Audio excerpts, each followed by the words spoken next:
ಮತಗಳ್ಳತನ ಎಲ್ಲಿ ಅಂತ ಹೇಳ್ಬೇಕು ಅವರು. ಬಾಬಾ ಸಾಹೇಬ್ ಅಂಬೇಡ್ಕರ್ ಅವರು ಪ್ರಥಮ ಚುನಾವಣೆಯಲ್ಲಿ ಸ್ಪರ್ಧೆ ಮಾಡಿದಾಗ 13-14 ಸಾವಿರ ಮತಗಳಲ್ಲಿ ಸೋಲ್ತಾರೆ. 75,000 ಕುಲಗೆಟ್ಟ ಮತಗಳಿರ್ತವೆ. ಮತಗಳ್ಳತನ ಪ್ರಾರಂಭ ಆಗಿದ್ದಲ್ಲಿ ಬಾಬಾ ಸಾಹೇಬ್ ಅಂಬೇಡ್ಕರ್ ಅವರೇ ಹೇಳಿದ್ದಾರೆ, ನೆಹರೂರವರಿಂದ ಪ್ರಾರಂಭ ಆಗಿರೋದು. ಇಂದಿರಾ ಗಾಂಧಿ ಅವರು 1976ರಲ್ಲಿ ಚುನಾವಣೆಯಲ್ಲಿ ಗೆದ್ದ ಮೇಲೆ ಅಲಹಾಬಾದ್ ಹೈಕೋರ್ಟು 6 ವರ್ಷಗಳ ಕಾಲ ನೀವು ಚುನಾವಣೆಗೆ ನಿಲ್ಲಬಾರದು ಅಂತ ಹೇಳಿದರು. ಕಾರಣ ಏನು? ಮತಗಳ್ಳತನದ ಕಾರಣ. ಆವತ್ತು ಅವರು ದೇಶಕ್ಕೆ ಆಪತ್ತು ಬಂದಿರಲಿಲ್ಲ. ಅವರಿಗೆ ಬಂದ ಆಪತ್ತಿಂದ ತಪ್ಪಿಸ್ಕೊಳ್ಳಿಕ್ಕೆ ಇಡೀ ದೇಶದ ಮೇಲೆ ತುರ್ತು ಪರಿಸ್ಥಿತಿಯನ್ನು ಏರಿದರು. ಏರಿ ವಿರೋಧ ಪಕ್ಷದ ಎಲ್ಲ ನಾಯಕರುಗಳನ್ನು ಜೈಲುಗಳಲ್ಲಿ ಕುಳಿಸಿದರು. ಇಂಥ ಒಂದು ಮತಗಳ್ಳತನ ಮಾಡಿರ್ತಕ್ಕಂಥ ಕಾಂಗ್ರೆಸ್ ಪಕ್ಷ ಇವತ್ತು ಅವರು ಯಾವ ಯೋಗ್ಯತೆಯನ್ನು ಇಟ್ಟುಕೊಂಡು ಈ ರೀತಿ ಪ್ರಚಾರ ಮಾಡ್ತಿದ್ದಾರೆ? ಇವತ್ತು ಸುಳ್ಳು. ಆಮೇಲೆ ನಮ್ಮ 8-9 ವರ್ಷಗಳ ಕಾಲ PCC ಪ್ರೆಸಿಡೆಂಟ್ ಆಗಿದ್ದ ಡಾಕ್ಟರ್ ಪರಮೇಶ್ವರ್ ಅವರು ಈಗ ಹೋಮ್ ಮಿನಿಸ್ಟರ್ ಕೂಡ ಇದ್ದಾರೆ. ಅವ್ರದ್ದೊಂದು ಇದು ನೋಡಿರಬೇಕು ತಾವು.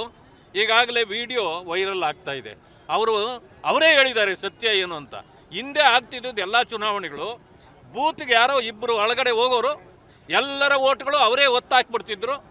ಅದಾದ ಮೇಲೆ ಚುನಾವಣೆ ಮುಗಿದೋಗ್ತಿತ್ತು.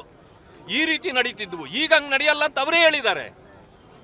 ಈಗ ಇವರಿಗೆ ಯಾವ ಮುಖ ಇಟ್ಕೊಂಡು ಈ ರೀತಿ ಮಾಡ್ತಿದ್ದಾರೆ? ಇದು ನೆಗೆಟಿವ್ ಪೊಲಿಟಿಕ್ಸು.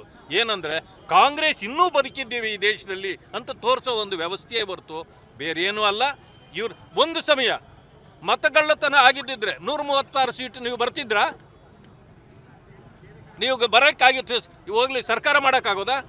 ಮತಗಳ್ಳತನ ನಡೆದಿದ್ರೆ ರಾಹುಲ್ ಗಾಂಧಿ ಅವರು ಈ ದೇಶದಲ್ಲಿ ವಿರೋಧ ಪಕ್ಷದ ನಾಯಕರಾಗಿ ಇರಲಿಕ್ಕೆ ಸಾಧ್ಯ ಇತ್ತಾ? ಆದರೆ ನಿಮಗೆ ನಿಮ್ಮ ಸರ್ಕಾರ ಬಂದಾಗ ಅಥವಾ ನಿಮ್ಮ ಸೀಟುಗಳು ಜಾಸ್ತಿ ಆದಾಗ ಮತಗಳ್ಳತನ ಇಲ್ಲ.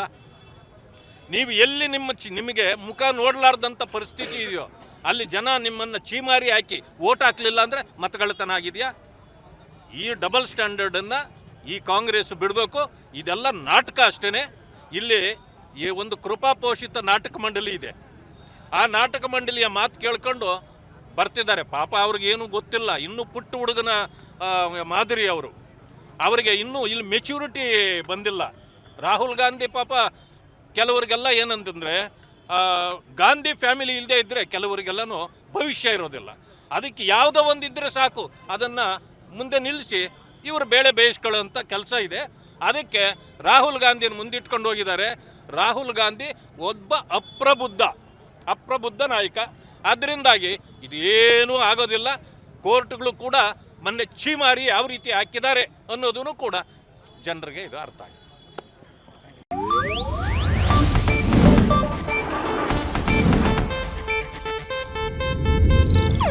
ಇದು ಏಷ್ಯಾನೆಟ್ ನ್ಯೂಸ್ ನೆಟ್ವರ್ಕ್ ಪ್ರಸ್ತುತಿ.